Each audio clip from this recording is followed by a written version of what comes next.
You're posting, you're showing your treatments, you have followers, and you're somehow still not getting booked. I know this is frustrating. Trust me, I've been there. My name is Kristen Marie. I'm a licensed esthetician, and I started my business almost 5 years ago now. And now it is a successful 6-figure practice with an employee working by my side, and I've been able to share with you my journey here on YouTube and plan to continue doing so. So join the fam. But in this video, I'm going to be diving into a topic that I'm actually sharing this coming weekend in New York City at the Zemetz Aesthetic Forum. I'm going to be teaching on day 1 about how to turn followers into clients. So these are going to be 3 mistakes I think that you might be making or that I've made in the past that are perhaps preventing your followers from booking you. I took the time to think about this, not only what's worked for me, but also who I'm seeing thriving and being successful in this industry and the things I've observed about other pages that I want to point out to you in this video. So be sure to grab that pen and paper and make sure you watch to the very end. So mistake number 1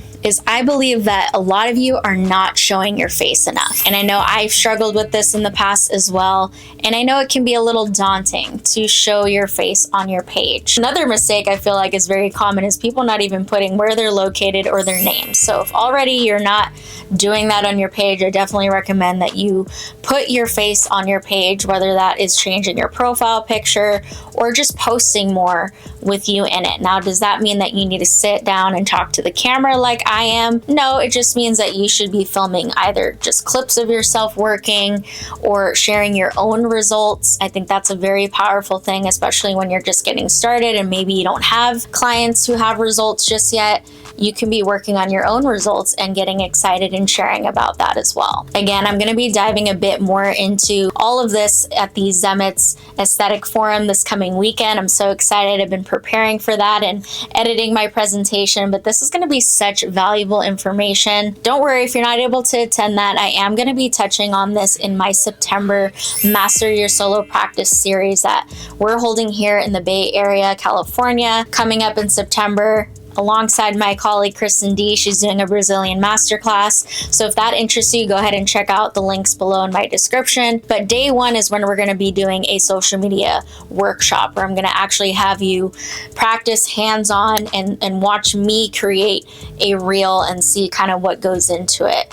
And you're going to practice showing your face on camera. So I hope you're ready to get a little uncomfortable, but this is all about getting uncomfortable. Okay, this whole opening a business and being an ST on your own, prepare yourself for that. And I know showing your face can be uncomfortable. I did talk about this in a video recently about how to build confidence as an esthetician. You might want to watch that video. I've also done one other one where I talked about how to improve your presence on camera and just my little tips. The point is for you to just start and just to show your face, because people are going to relate to you more, your story more, and it's going to feel a little bit more real to them to see who they are booking a service with. Okay, mistake number 2 is you might be doing a little too much entertaining and not enough education. So as much as I'm a huge fan of posting really good skits and funny and relatable things that other estheticians can relate to, I definitely want you to mix it up and make sure that you are posting educational content as well, because this is not only going to appeal to your esthetician audience, but also to your followers that might be interested in coming to you as a client. And I can't tell you how many times I've had people come to me from YouTube, which is a surprising funnel, but Instagram, of course, and TikTok are really valuable platforms as well for doing this. But YouTube particularly is where I've really tried to showcase my knowledge and show the real and raw journey as an esthetician. And you guys have seen me grow and develop as well. And I think people really enjoy seeing that authenticity and that you are building upon your knowledge and maybe highlight things that you do in your practice or your treatments that might be a little bit different than, say, the other esthetician that they are considering going to. Maybe focus in on a particular treatment or particular topic that you want to be known for in your community, but in some way, shape, or form, you need to be educating your audience and talking to them about why they should be coming in for a facial or why should they pick you. And so I know, of course, this can be daunting as a new esthetician, but the only way that you're going to get more knowledge and more comfortable is to just continue to do your homework, to talk about it, say it out loud, because, you know, the thoughts that we have about what we know are a little different when we just think about it. But when we start talking about it more, it just starts to become more natural. And so talking about it on camera and posting about it will definitely get you a lot more comfortable talking about this to your clients, and it's just going to build that trust. And trust is a huge part of them getting to that booking page and clicking. The last mistake is that you're not posting any call to action. So many times I have seen this where you post a really good piece of content, but then at the end it's like, okay, that's it. At the very end of your reel, if not in the caption at the least, you should be calling to action. So whether that is engaging with your video, to share it, to like it. I love putting a poll now to my reels and getting people to interact in that way and vote on something. So maybe it could be, hey, what should I make a video on next? And then put 3 different options, and people can interact with that. Or you could use ManyChat, which is the app I mentioned in my last video about if I were to start from scratch in 2025, I would definitely recommend using some sort of AI powered app, which ManyChat is great for that.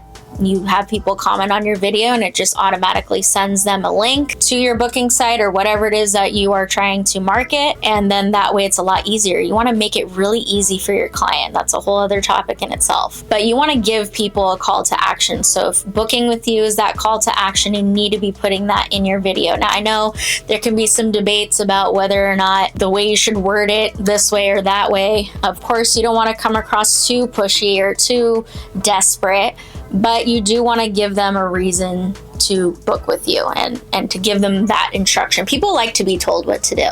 You know, it's kind of an interesting thing, but they like being told what to do. There's a whole psychology behind it, which is what I will get into my presentation and in the training so that you can kind of understand it a little bit more. But just on the surface, yeah, people like being told what to do. And when you're not giving them a action to do at the end of your pieces of content, then they're just going to swipe right by it. And so you want people to be interacting with you. This also just boosts the views of this piece of content. The more interaction it gets, the more it's going to get pushed into the feed. And that's the other piece, is that you're just not being seen enough. You want to be seen as much as possible. And so there's little things, of course, that go into it, like the angles and the transitions and the music. And I mean, all of that stuff I'm going to dive a bit deeper into at the presentation and in my training. But you want to be seen by as many people as possible. It is a numbers game at the end of the day. So the more people you can get in front of by utilizing these little tricks, the more likely you are going to get someone who's going to want to book with you. But just start with these 3 simple things, and I guarantee you that you will start to see a bit more interaction with your page. You'll start to see a little more people clicking on your links. I'm going to leave you with these 3 tips. I wanted to keep today's video nice and sweet and to the point. I'd love to dive more deeply into this with you if you're going to be coming to the presentation in New York City or to our training in September. Remember, all those details are down below. And if you have any other questions or topics that you would like for me to cover on my channel, I know you guys have given me some great ideas in the last couple of videos, and don't worry, those things are definitely on my list. Be sure to subscribe, like this video, and share it with anyone that you feel it would be helpful for. And I cannot wait to see you next week. Next week will be for sure a vlog of our trip in New York City. So I'm excited to share that experience with you and take you along for the journey. I love you so much, and I'll see you then. Bye.